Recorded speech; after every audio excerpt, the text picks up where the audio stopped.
The coffee grinder hummed its familiar morning song at 6:30.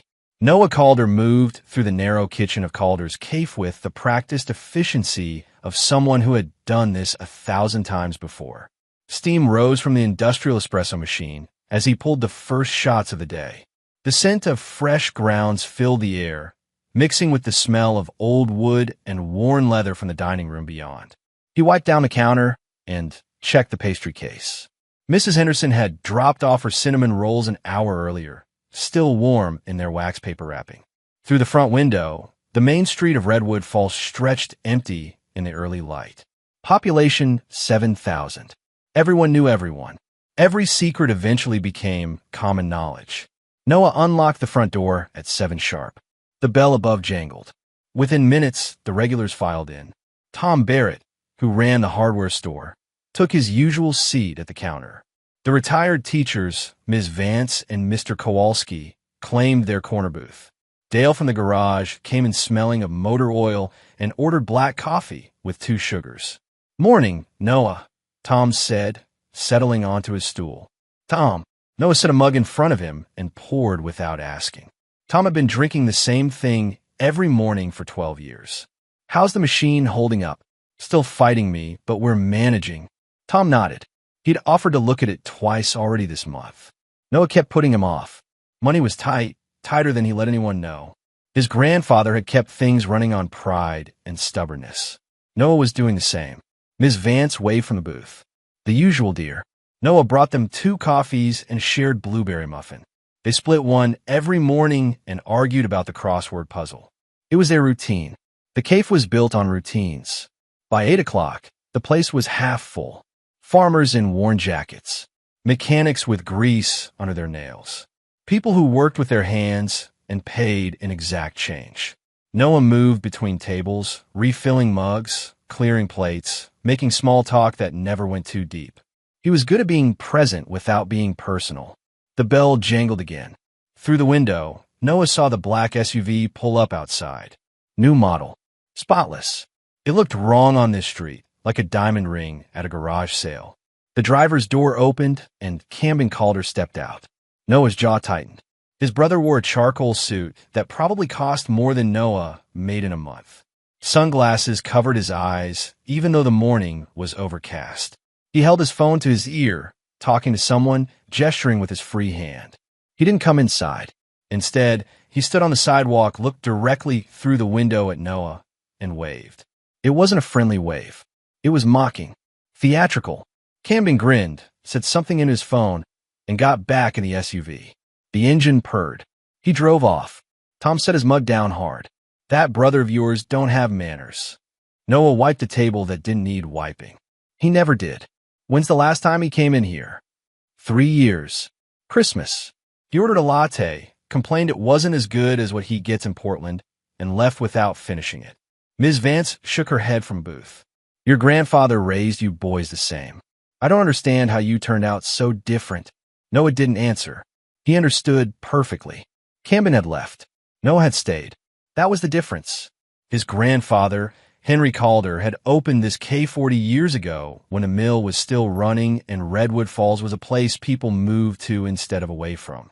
He'd built it with his own hands, booth by booth, table by table. When Noah's parents divorced and his mother couldn't handle 2 teenage boys alone, Noah had come here. 17 years old and angry at the world. Henry put him to work, taught him how to make coffee, how to talk to customers, how to fix a leaking sink and balance a register. Camden, for years older, had already left for college. He came back for holidays, complained about the small town smell, and counted the days until he could leave again. Noah had planned to leave too, once. He'd had a girlfriend, vague plans about community college, dreams that felt possible. But Henry got sick. Lung cancer. The treatments drained him. Someone needed to keep the cafe running. Camden sent flowers and a card. Noah moved into the apartment above the caffeine, learned how to run a business while watching his grandfather fade. Now Henry was gone, 2 weeks in the ground, and Camden was circling like a vulture. Noah poured himself a cup of coffee and stood at the window. The street was waking up. The pharmacy opened. The post office flag went up. Redwood Falls kept moving, indifferent to grief, indifferent to anything except survival. He thought about that wave. That smug, entitled wave. His brother was up to something. The church was small and smelled of old hymnals and furniture polish. Noah sat in the front pew, hands folded, staring at his grandfather's casket. Pine wood, simple brass handles. Henry would have approved. He'd hated waste. The service was short. Reverend Cole Mercer spoke about Henry's dedication to the community, his generosity, his stubborn pride. People chuckled at that last part. Everyone in Redwood Falls had a story about Henry Calder digging in his heels over something small and refusing to budge. Camden sat 3 feet away from Noah on the same pew. They hadn't spoken. Their mother, Eleanor, sat between them, dabbing at her eyes with a tissue. She'd aged since Noah last really looked at her. Gray streaked her dark hair. Lines creased her forehead. She'd remarried 5 years ago, moved to Seattle, and visited twice a year. She always said she'd visit more. She never did. After the service, people filed past the casket. They shook Noah's hand, told him they were sorry for his loss, promised to stop by the cafe.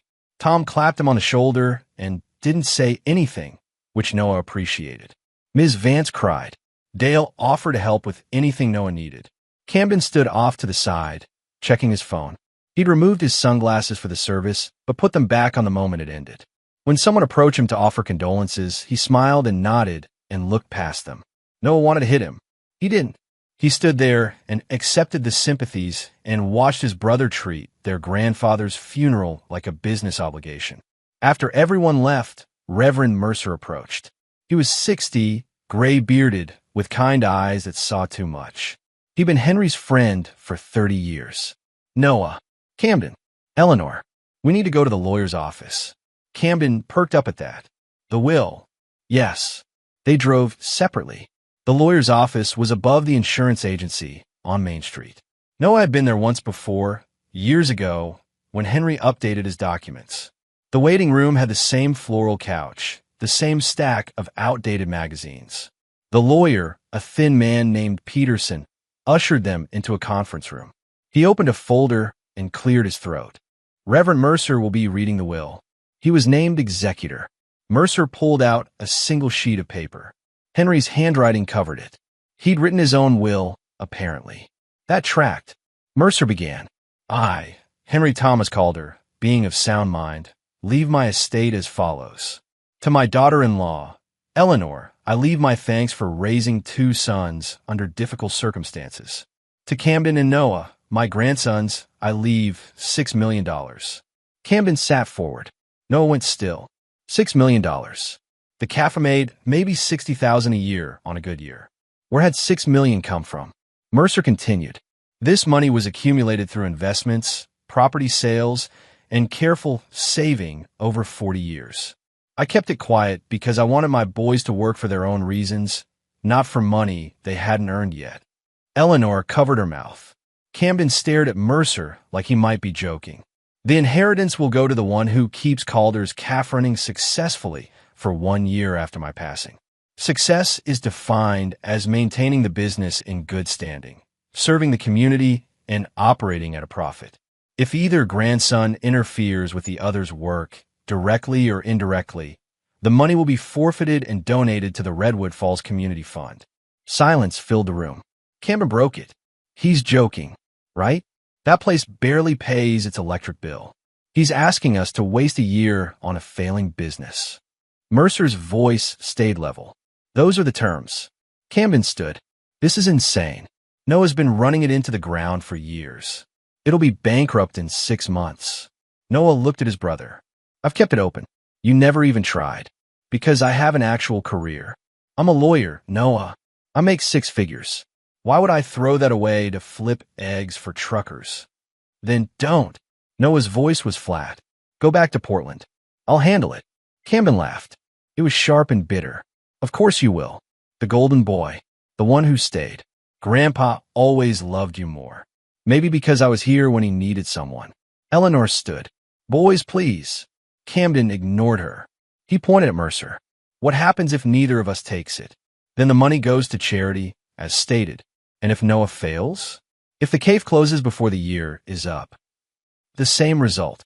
Camden's smile was cold. Got it. So all I have to do is wait for him to fail. You can't interfere, Mercer said. If you do, you forfeit any claim. I don't need to interfere. He'll fail on his own. Camden left without looking back. The door closed hard behind him. Eleanor wiped her eyes again. Noah, maybe you two could share it. Run the cafe together. Noah shook his head. He doesn't want to work for it. He just wants the money. He's your brother. He stopped acting like it a long time ago. Mercer folded the will. Your grandfather believed in you, Noah. He wouldn't have done this if he thought you'd fail.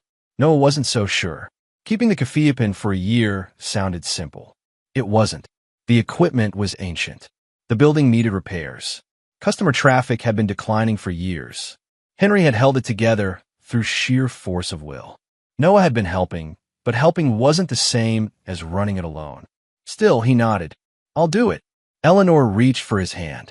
I'll visit more often. Help however I can. You don't need to. I want to. Noah doubted that, but he didn't argue. She'd go back to Seattle, back to her new husband and her new life. She'd call once a month and feel like she'd done her part. He left the office and walked back to the cafe. The afternoon sun broke through the clouds. Main Street looked tired in the light. Cracked sidewalks. Faded signs. Redwood Falls was dying slowly, business by business, family by family. Noah unlocked the cafe and stepped inside. The empty tables stared back at him. He thought about $6 million. He thought about his brother's sneer. He thought about proving everyone wrong who'd ever called him a failure. He got to work. That night, Eleanor came to the cafe for closing. Noah was mopping the floor when he heard the knock. He let her in, and she sat at the counter while he finished cleaning. You look tired, she said. I'm always tired. Noah. Her voice carried that pleading tone he remembered from childhood. The same tone she used when she wanted him to forgive Camden for breaking his things, or taking his money, or lying about him to their father. He leaned the mop against the wall. What do you want, Mom? I want my sons to get along. That's not happening. He's bitter, Noah. He thinks your grandfather loved you more. Noah crossed his arms.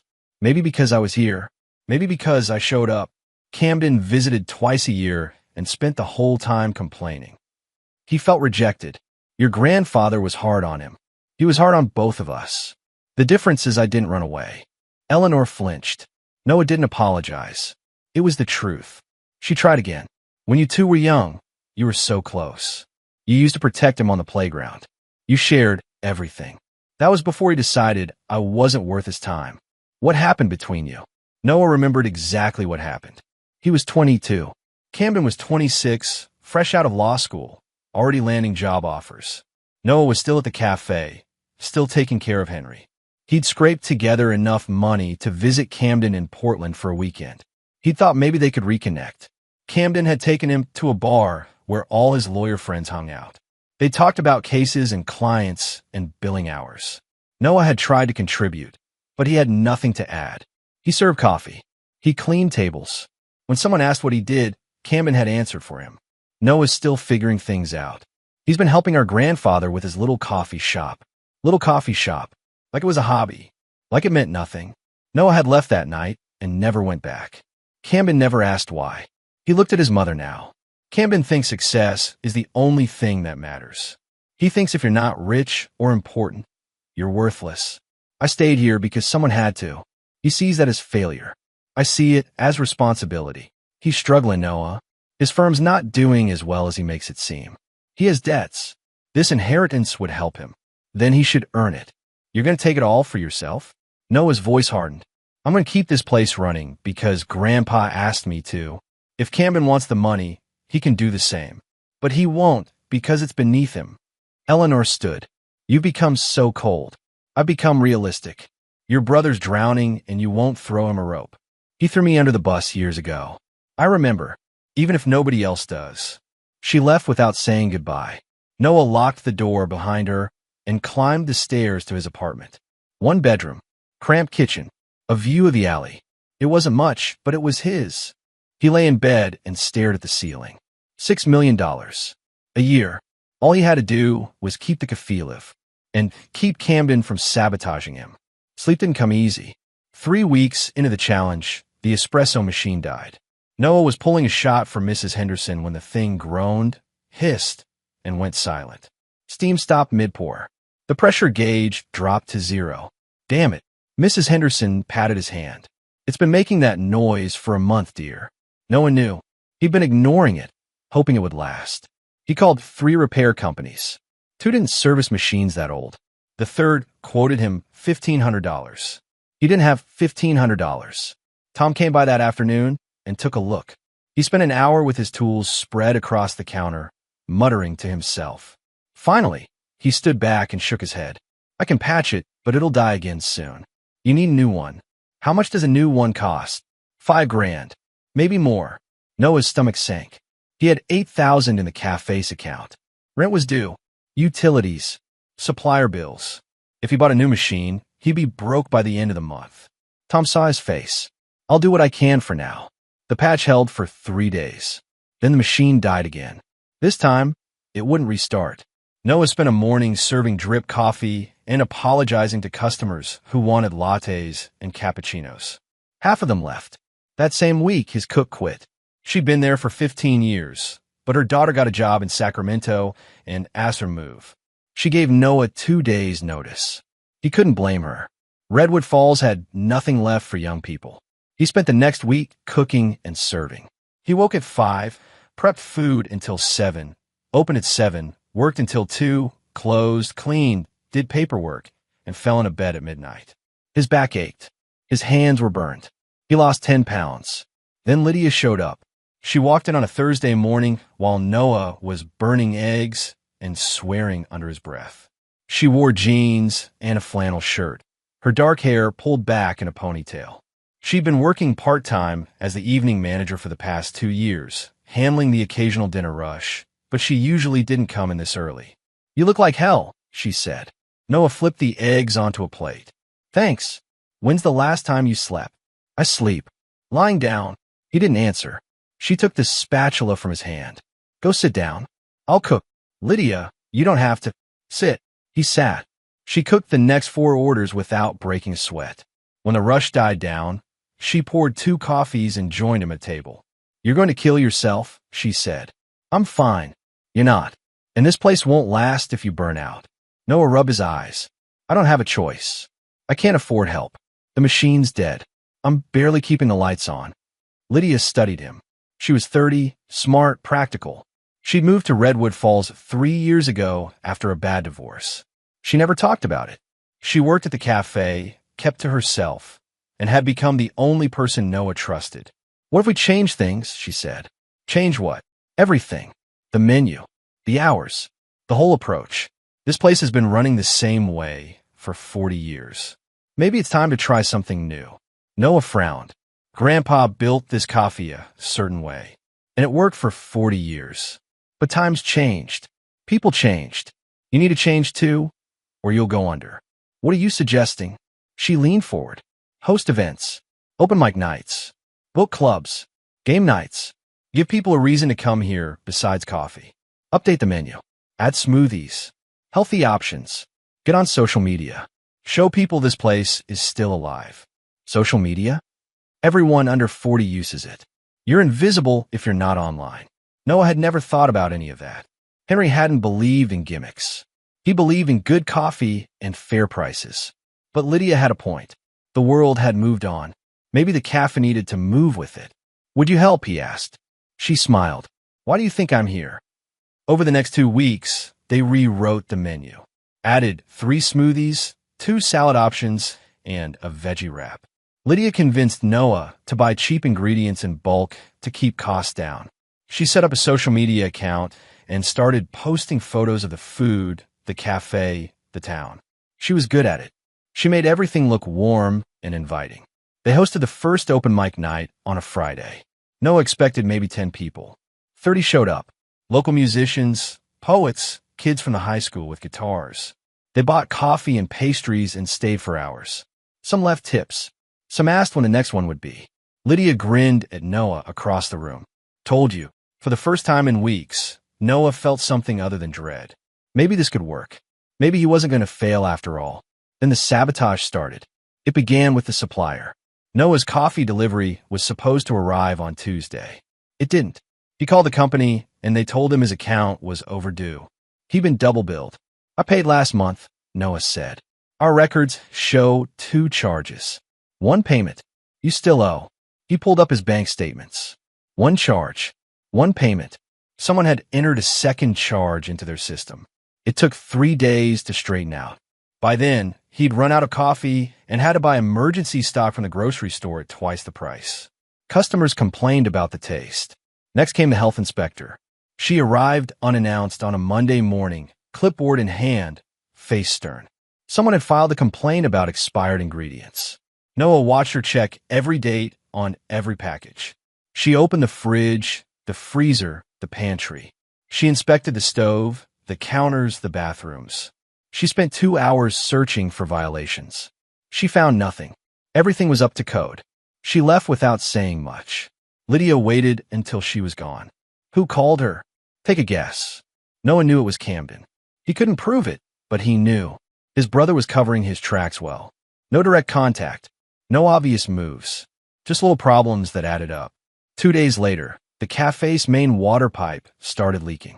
Noah came downstairs to find the kitchen flooded. It cost $800 to fix. The plumber said the pipe had been fine last week when he'd checked it during the inspection. Someone must have damaged it.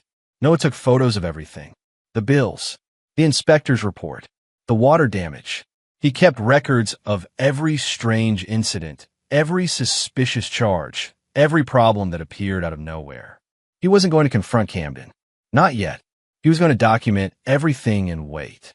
Then Eleanor called. It was late, past 10. Noah was upstairs in his apartment, going over the books. His phone buzzed. He saw her name and considered not answering. He picked up anyway. Mom. Her voice was shaky. Noah, I need to talk to you about your brother. No, please. Just listen. He's in trouble. I know. He's trying to sabotage me. What? No, that's not. He's in financial trouble, Noah. Real trouble. His firm is losing clients. He made some bad investments. He's drowning in debt. Noah didn't feel sympathy. He felt anger. And he needs help. He called me crying. He said he can't keep up with his bills. He's going to lose everything. That's not my problem. He's your brother. He's the reason Grandpa almost lost this place once. Noah's voice was hard. Did he tell you that? 5 years ago, Camden borrowed $20,000 from Grandpa for a business opportunity. It fell through. He never paid it back. Grandpa had to take out a loan to cover the shortfall. I'm the one who helped him make those payments. Eleanor was silent. So no, Noah continued. I'm not helping him. He made his choices. Noah, he's family. He stopped being that a long time ago. You're being cruel. I'm being realistic. Camden's drowning because he spent years living beyond his means and making stupid decisions. That's on him. You could give him part of the inheritance early, just enough to get him through. The will says I have to run this place for a year. I can't access the money even if I wanted to. And I don't want to. Eleanor's voice broke. He's still your brother. Then maybe you should act like it. Noah hung up. His hands were shaking. He set the phone down and stared at the wall. He thought about Camden at 10 years old, helping him build a treehouse in their backyard. He thought about Camden at 15, driving him to school when their mom couldn't. He thought about the brother he used to have before money and ambition twisted him into someone unrecognizable. That person was gone. Noah had mourned him years ago. He wasn't going to dig up the grave now. The cafe's turnaround surprised everyone, including Noah. The open mic nights became a regular Friday event.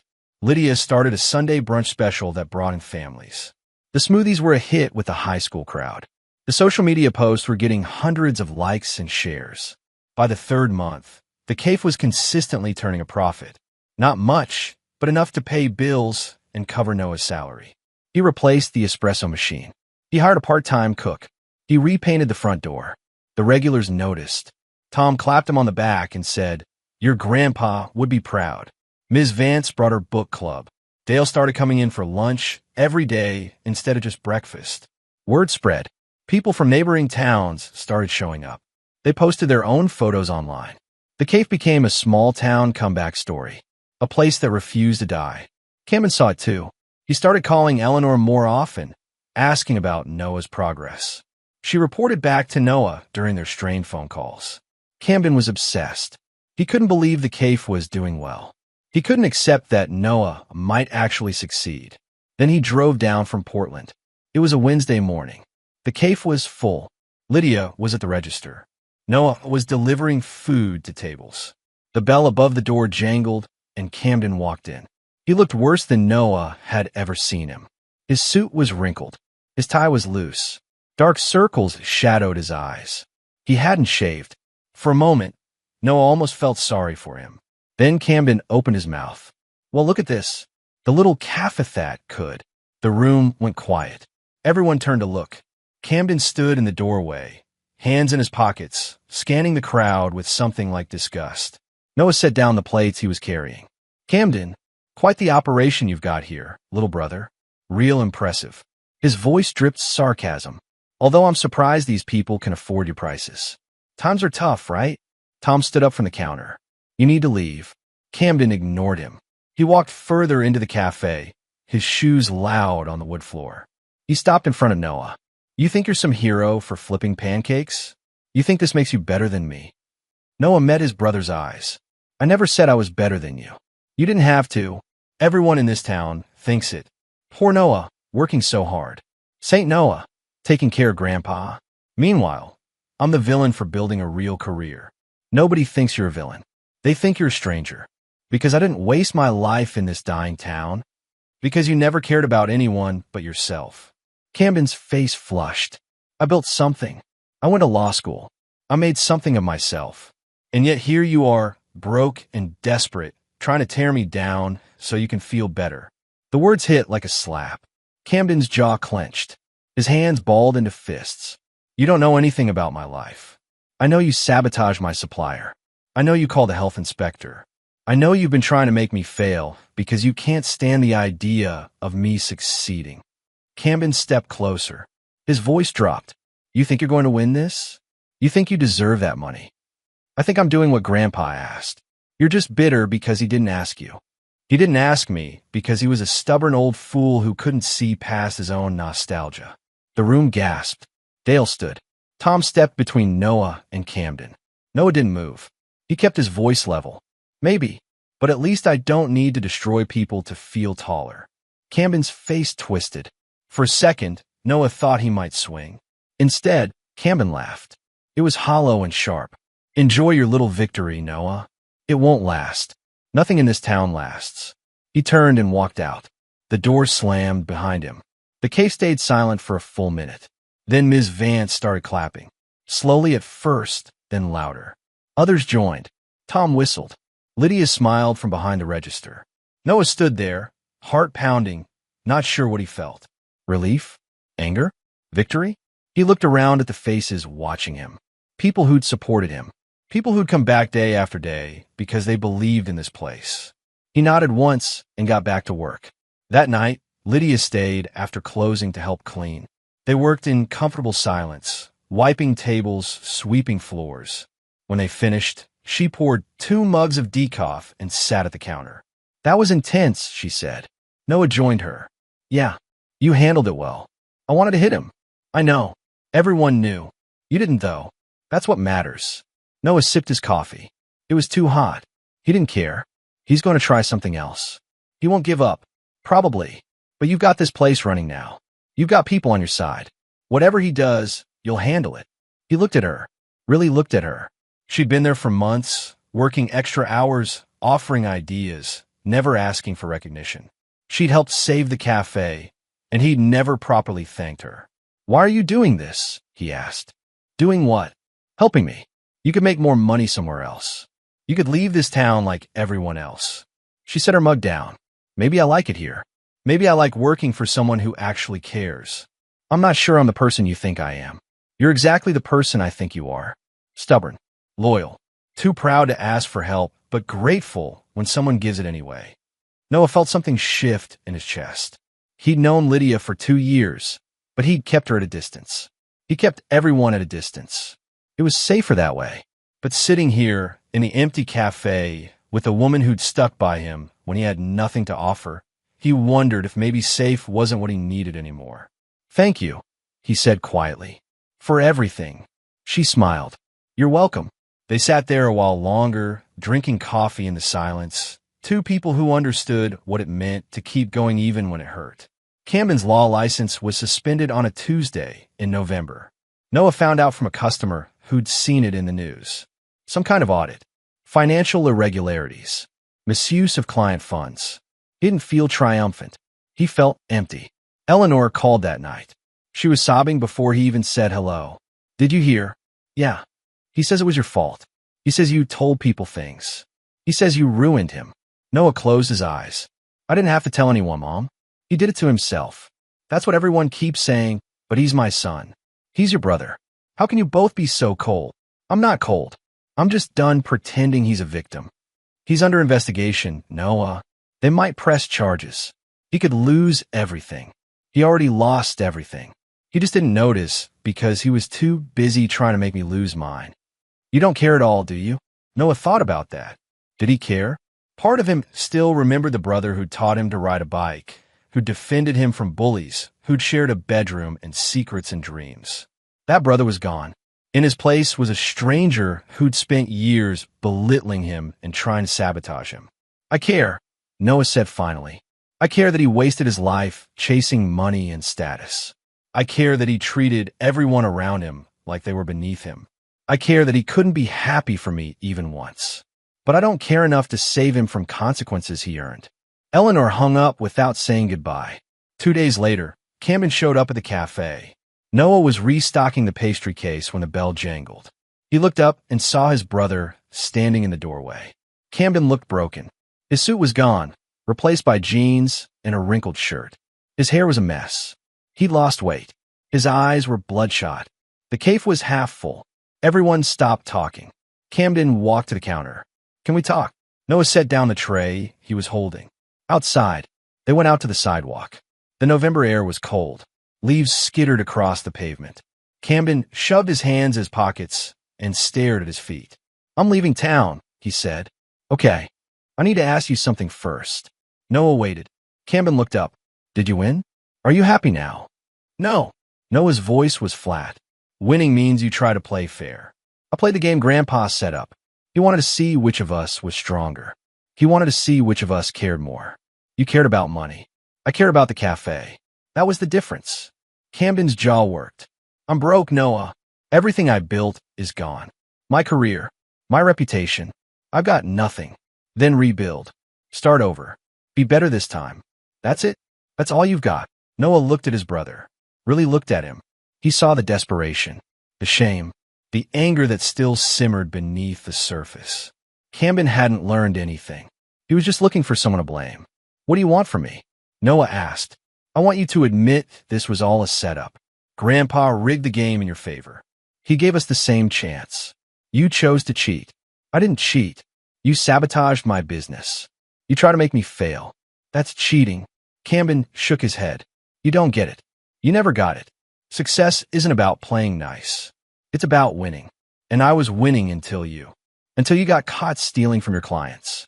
The words hung in the cold air. Camden's face drained of color. That's not what happened. It's exactly what happened. You took money that wasn't yours and you got caught. That's not my fault. That's yours. Camden stepped closer. His voice dropped to a hiss. You turned everyone against me. I didn't have to. You did that yourself. I'm your brother. You haven't been my brother in 10 years. You've been a stranger who shows up when he needs something and disappears when he doesn't. Camden's hands clenched. I hope you choke on that money. I'm not taking it for the money. I'm taking it because I earned it. By serving coffee? You think that's worth $6 million. Grandpa thought loyalty was worth $6 million. He thought dedication was. He thought showing up every day, even when it's hard, was. You never understood that. Camden's eyes glistened.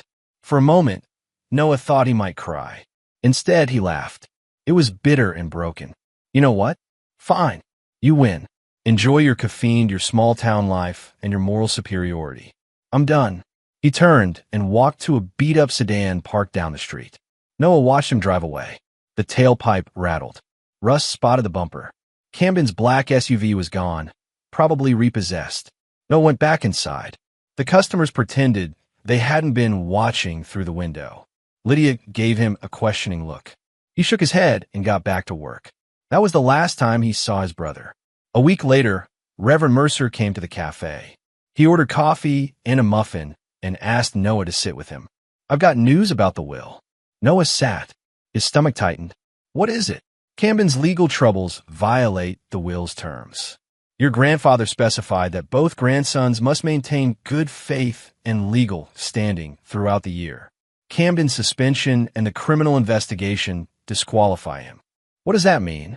"It means the inheritance defaults to you immediately. You don't have to wait the full year. It's yours." Noah stared at his coffee. $6 million. Just like that. He'd won. He didn't feel victorious. He felt tired. "Your grandfather was a smart man," Mercer said.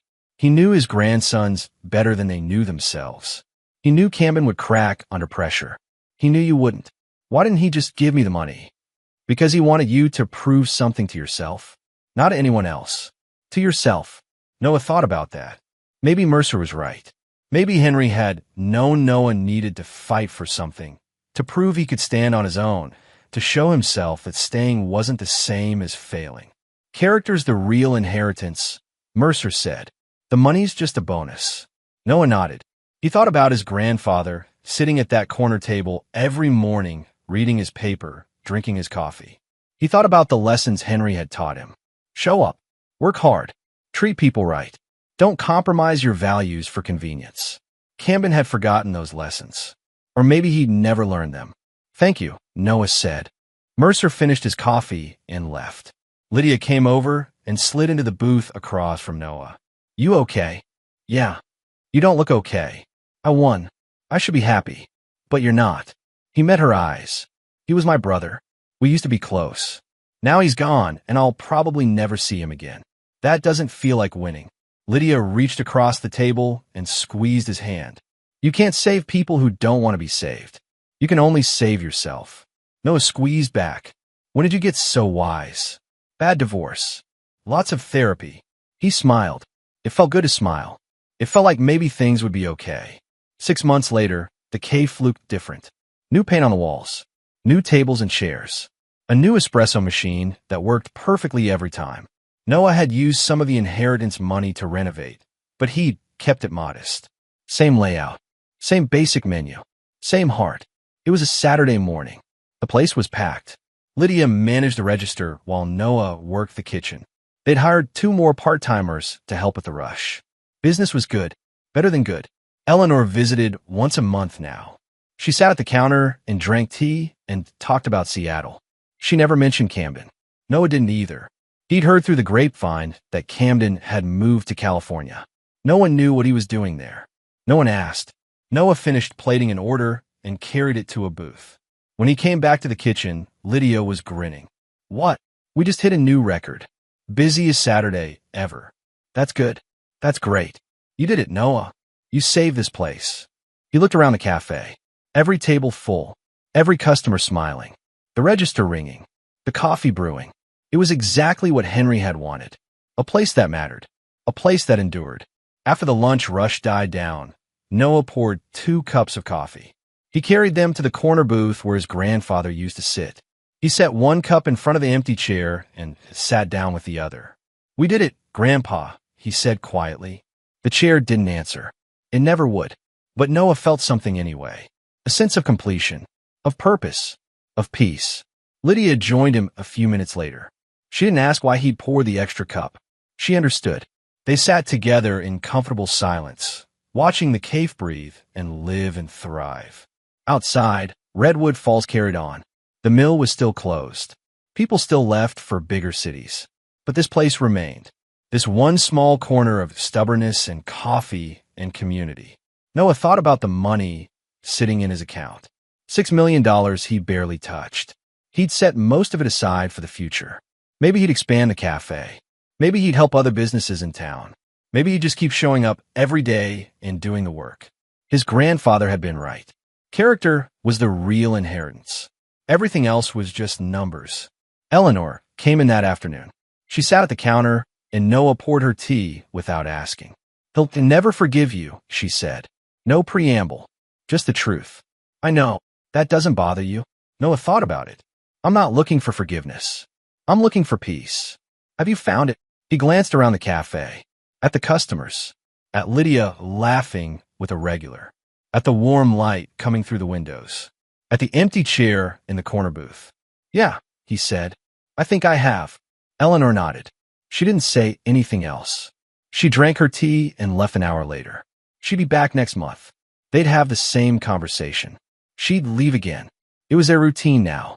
Noah was okay with that.